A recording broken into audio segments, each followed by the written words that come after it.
Morning guys, gals, Froggy here.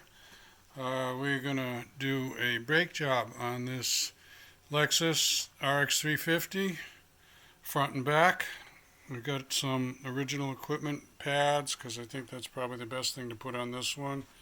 And let's get it up in the air. So we're just gonna use 4 floor jacks and get it up in the air that way. Already loosened up the lug nuts with the hand tool so we don't beat them up with the power tool. So now we'll pull the wheels off. So these are the caliper bolts on the front that we're taking out. You're going to need a thin, what was it, a 17? Mm-hmm. Thin 17 to hold the inner right in the middle of your, and then the outer is what?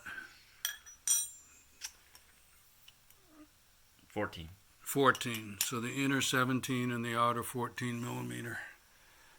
And actually we inspected all these pads and they're barely even halfway worn. So the mechanic who told my daughter she needed brakes was just trying to sell a brake job.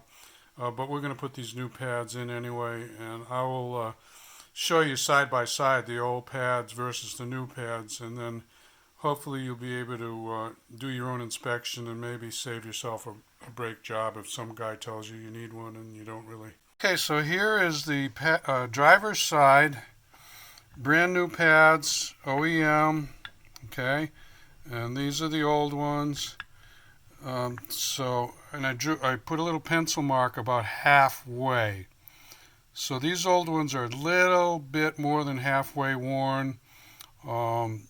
My opinion would be they don't need replacing, but we're going to do it anyway. And so be aware, guys and gals, that people, mechanics that maybe you trust will tell you you need something done and you don't need something done. And especially brakes, it's like, oh my God, brakes. Everybody's afraid that, their brakes won't work. So that's one of the easy ones to sell a job to a customer on. These probably have, well, these brakes have 50,000 miles on them, maybe give or take 2,000 or 3,000. And they had at least, 10,000 more to go, maybe 10 or 15,000 more to go. So a little learning moment there. So we're taking off these nice stainless pieces that are behind the backing plate. Usually those are actually for heat transfer to prevent the heat transferring into the cylinders and boiling your brake fluid basically. And they also are a nice release place for where the pistons on one side, and then on the other side there's the piston side actually, and this side is something that's not a piston. It's just you can see it's just little metal pieces that it pushes up against. This brake system only has pistons on one side. Some brake systems have pistons on both sides. So this is a 2-pot front caliper. And you would call this a sliding caliper because it slides as the pistons push and retract. Slides the caliper onto the disc. Alright, let me get you guys and gals caught up here. Get my light out of the way. So this side is done actually. The new pads are on there. You want to lubricate any place where the pad will slide up against the brake hardware. You also want to lubricate the sliding pins. Pull out the sliding pin. I'll show you a little bit more on the other side. We're doing the front passenger now.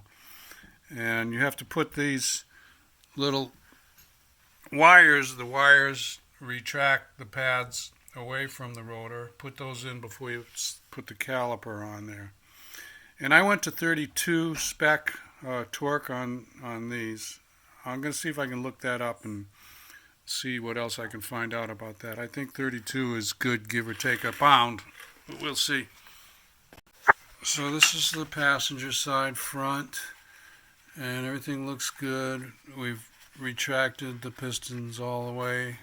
because when you have brand new pads, you need to have these all the way into where they go. Cleaning up the stainless steel hardware. I'm going to put some grease where the grease goes. Clean these stainless steel backing plates, or these, you know, these are like extra. It's not really the backing plate. That's the backing plate. This is just a stainless shim that goes over the backing plate. And all right, that's the passenger side. So we're on the rear pads now. These little curvy stainless clips are on the top of each pad on each corner of the car.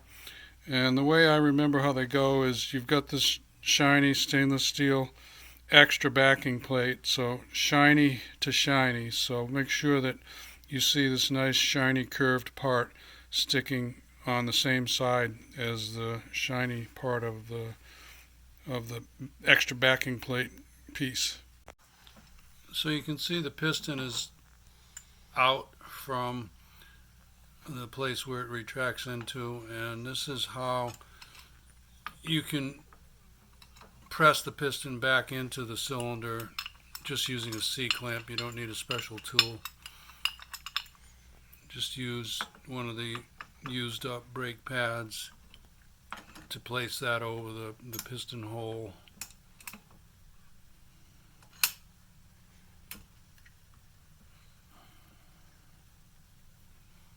It's a little easier with a single piston. When you have two pistons, one can get ahead of the other, so you have to make sure it's all squared up when you do two pistons or more.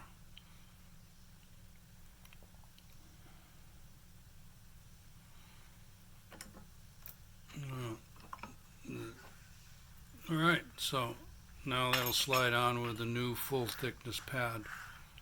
Okay, so finishing up the rears.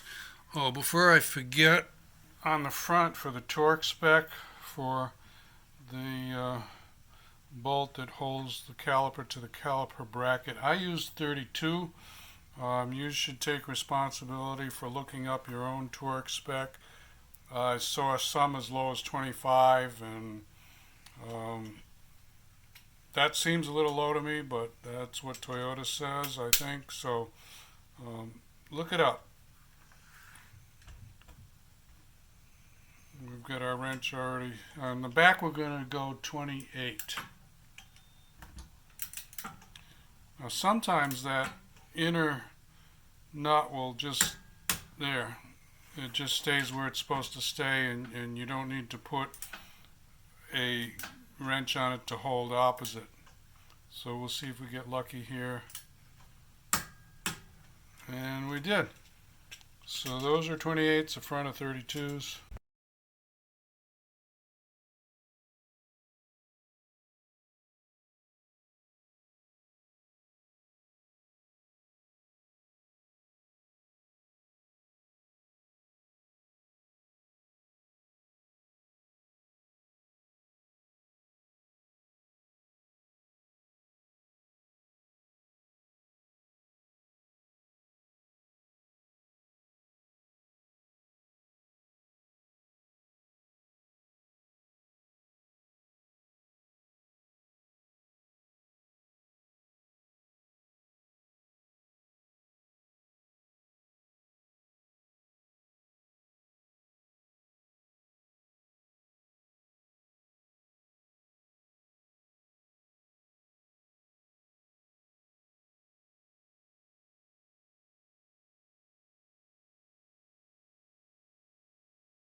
Snugging up the lug nuts using that little electric impact wrench, and then we'll let it down, and then we'll use a torque wrench.